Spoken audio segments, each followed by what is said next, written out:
ഓൺലൈനായി വിത്ത് വാങ്ങിച്ച് മുളപ്പിച്ചാണ് ഈ താമരത്തൈ ഉണ്ടാക്കിയത്.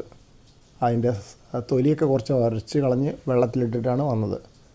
അതിനുശേഷം അത് കുറച്ച് പൂഴിയൊക്കെ ഉള്ള മണ്ണിൽ ഒരു ടാർപ്പൊളിൻ ടാങ്കിൽ ഇറക്കി വെച്ചു.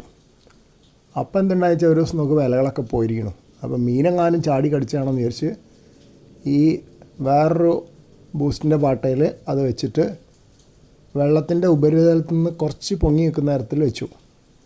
ഇന്ന് നോക്കിയപ്പോൾ ഇല ഏകദേശം ഒറിജിനൽ താമരയുടെ ഇല പോലെ ആയിട്ടുണ്ട്, വിടർന്ന് വന്നിട്ടുണ്ട്. പിന്നെ അതിലൊരു തുള്ളി വെള്ളം നിൽക്കണ കാണാം. ചെറുപ്പത്തിൽ ചേമ്പിലയിൽ വെള്ളം നിൽക്കണുണ്ട്, അതുപോലെ തന്നെ നിൽക്കുന്നുണ്ട്.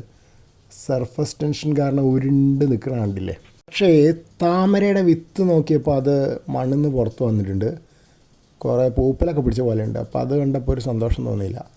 അതിനെന്ത് ചെയ്യണം എന്നിങ്ങനെ ആലോചിച്ച് വിചാരിച്ചു.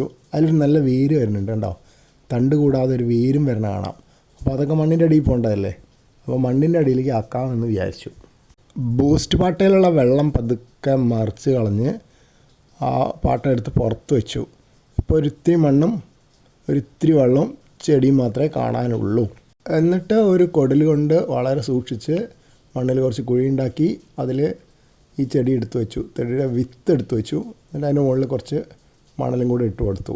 എന്നിട്ട് വീണ്ടും ടാങ്കിൽ നിന്നുള്ള വെള്ളം നിറച്ചു. പക്ഷേ ഇത് 2-3 തവണ ചെയ്യേണ്ടി വന്നു, കാരണം ഓരോ പ്രാവശ്യം വെള്ളം നിറയ്ക്കുമ്പോഴും ചെടിയുടെ വിത്ത് മണ്ണിൽ നിന്ന് പുറത്തേക്ക് വരും, അപ്പോൾ വീണ്ടും പുറത്തേക്ക് എടുക്കും.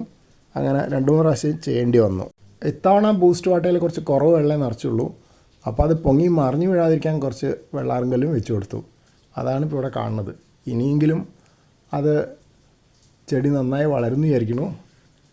ഇലകളൊന്നും മീൻ ചാടി വെട്ടി തിന്നില്ല എന്ന് വിചാരിക്കട്ടെ.